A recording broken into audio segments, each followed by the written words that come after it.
Hi there, Jonathan, back once again. And today, we're going to talk a little bit about this strategy for January. So we're January the 9th already, amazingly, over a week into it, and which makes it actually day 131 on this journey, on this 12-month journey to get to 240k. So so didn't do a video yesterday, so this is just numbers across a couple of days. So we'll look at the numbers and then we'll look at the strategy for the month ahead, exactly what we're going to do. So the last 2 days, on the 7th came in at 802, then 881.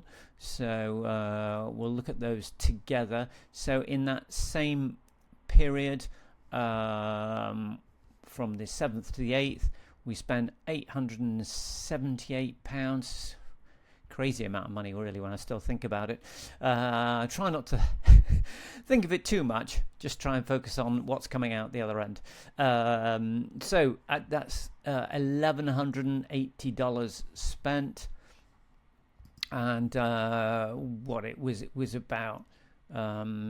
It's nearly $1,700, I think, in profit. But basically, the numbers worked out at we made $503 profit over the 2 days. So not as good as it has been, but averaging $250 a day. You know, when the ad spend is over $500 a day, so that's not really the ratio we need to go for.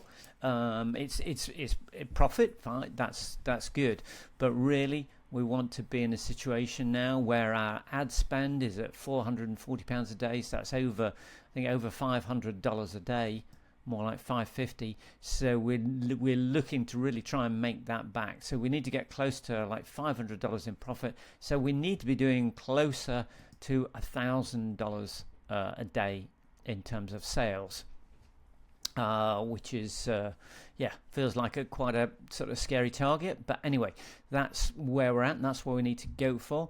Just a quick catch up today. We're at 452. We're at 1:45 in the afternoon. So there's plenty of scope for this to get up there into the 800s, hopefully, and a bit beyond later today. But anyway, let's have a look at really where we're at, because the first week of January is like sort of disappeared, and actually haven't actually done anything to really drive this funnel forwards. So just a run through of what's been going through in my mind in terms of exactly what I should be doing next, because I got a little bit caught up with the fact that actually the funnel was working by itself. And I've known before to not meddle with stuff if it is working okay, but actually there comes a point where you've got to say, okay, I need to now do proactive things to protect myself from a potential downturn, because inevitably at some point the ads are going to hit some saturation levels. We're going to start getting lower conversions.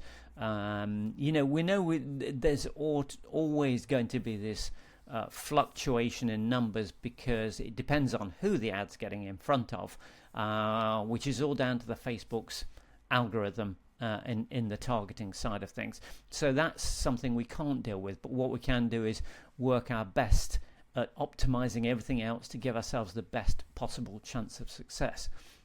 So a few days ago, I looked at this overall numbers as where I was compared to target, and we saw that actually in this overall journey, I'm ahead a little bit on sales, but I'm behind a bit in terms of profit.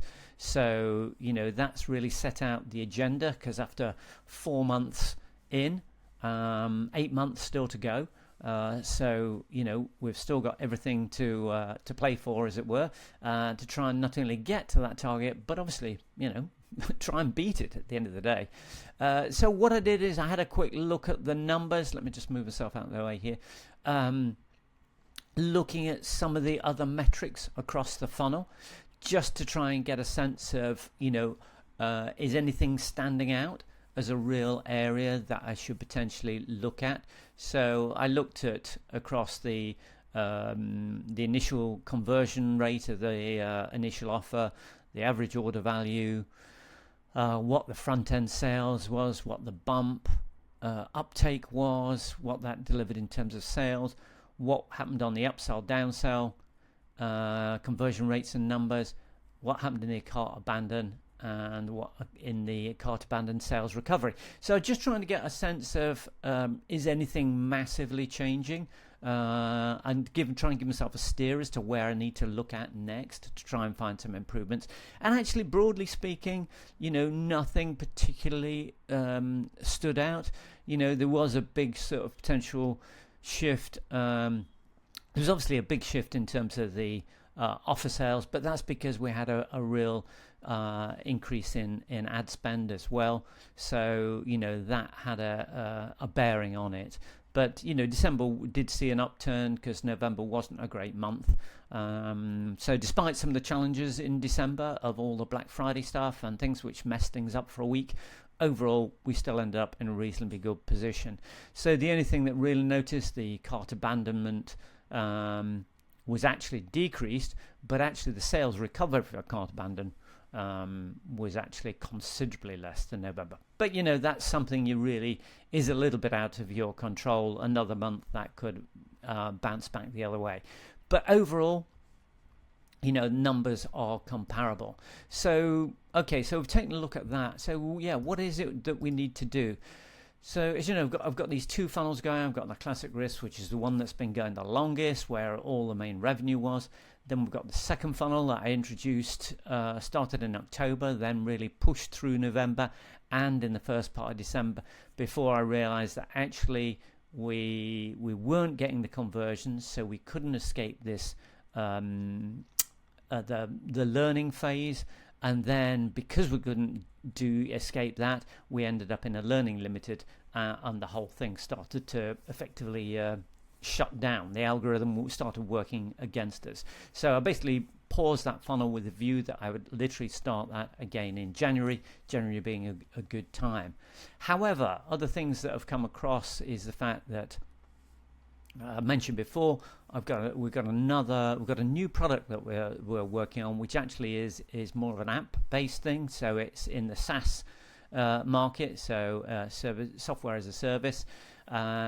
So we're developing that, and that's going to be really for that beginner market. And so actually, I'm inclined to think that really right now, what I need to do is to really put my focus on this first funnel. This first funnel is the one where the profit's coming from. It really should be where my attention and focus is going, because I know getting this second funnel up and running again will take time, effort, will take investment, and actually I need to be a little bit more pragmatic about it and going, let's focus on what's working now and see how we can improve that. So right now, I'm actually going to just park that second funnel, which is a bit painful to do because I spent a lot of time and energy on it and invested a fair bit into it. But actually, it's one of those times where you just have to really, just be prepared to cut things off and focus your attention where you can get the most results from. So if I look at my January plan and maybe Jan-Feb, I'm going to focus back in on the funnel that's working to see how much I can optimize that, because I need the revenue coming through from that to reinvest into this development of this app. And that's inevitably what you do as a sort of a business.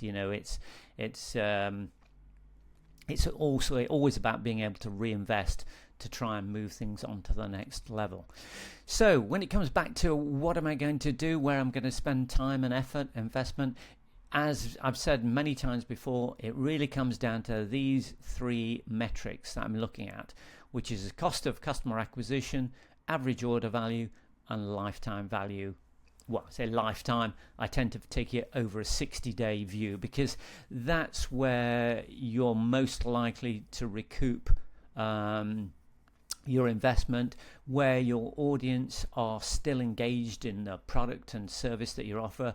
Hopefully they're consuming your offer, getting value from it, so more likely to go on to make a second purchase or repeat purchase.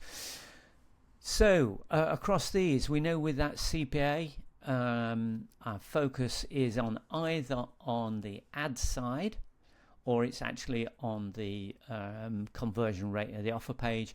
The average order value is down to the bumps and the upsells, and the lifetime value is like the back end, either memberships, email automations, that side of things.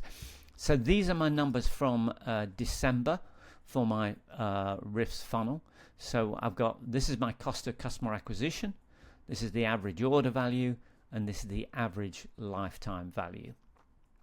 So I'd really like to see the CPA go down, AOV go up, and certainly LTV go up. And those small shifts, a small shift across all of them, will make a big difference to the overall profitability of the funnel. But primarily I'm going to focus on two areas right now, which is the CPA, so reducing cost of acquisition. So that's currently at $33. You know, I'd like to see if I can get a 10% reduction in that. Now, again, as I've said before, there's a certain things that we can control in this and certain things that we can't. We don't know who, you know, the Facebook algorithm, who's going to put, which people are going to put our ads in front of. But what we can do is look at actually, are we feeding the algorithm and feeding our campaigns with the right sort of content?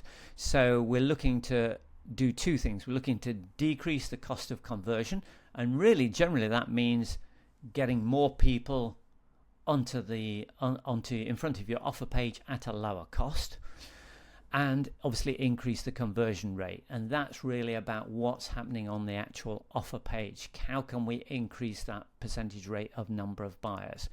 So in this area, I'm going to do two things. I'm going to look at increasing the number of ad creative. I keep talking about this, but I haven't actually done it yet.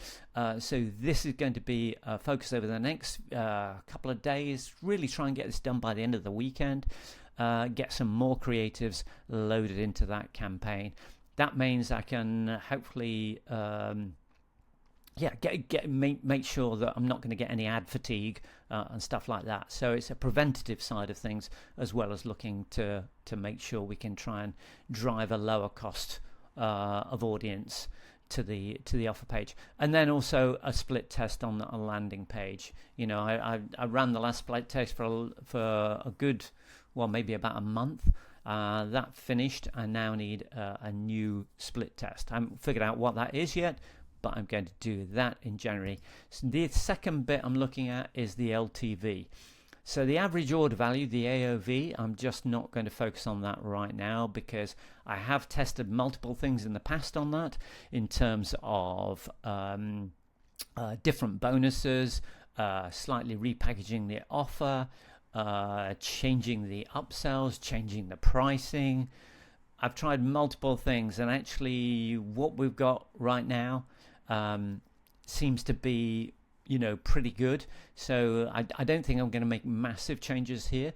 But where I think the biggest probably opportunity is in this LTV, the lifetime value. It's basically the 30 to 60 days post that initial purchase. What can we do to try and actually raise my LTV from $60 where it is now to maybe even just $65. These 10% shifts is what we're looking for.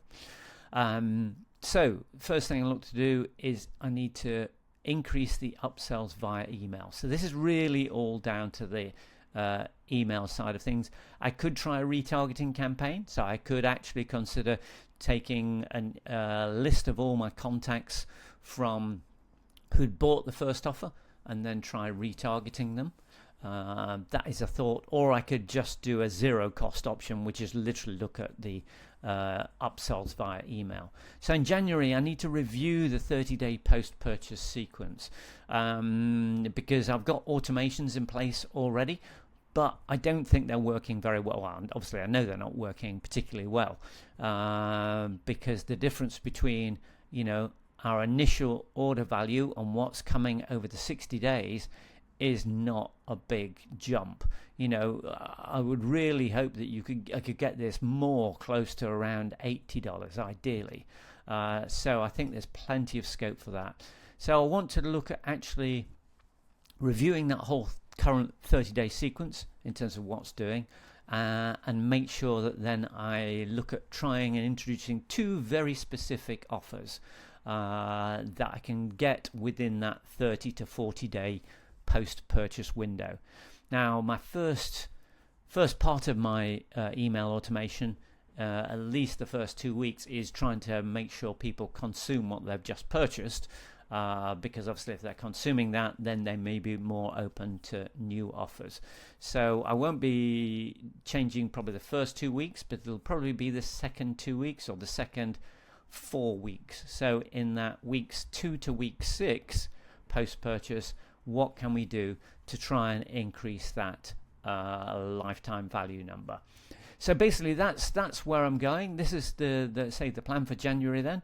Firstly, it's this increasing the ad creative, getting a new split test in place, and then reviewing 30-day post-purchase and introducing 2 new offers. So that's it. I've got a very clear plan. I don't need to do anything else apart from obviously fingers crossed that the ads keep working. If everything else stays the same and I implement these, I should see or start to see the results of this by the end of January, which will be interesting because the end of January I'm actually going to be going away for almost 3 weeks on a longer trip. So I really need to get this stuff in place as soon as possible, because my ability to be able to make a lot more changes come the end of this month, beginning of February, are going to be a bit more limited.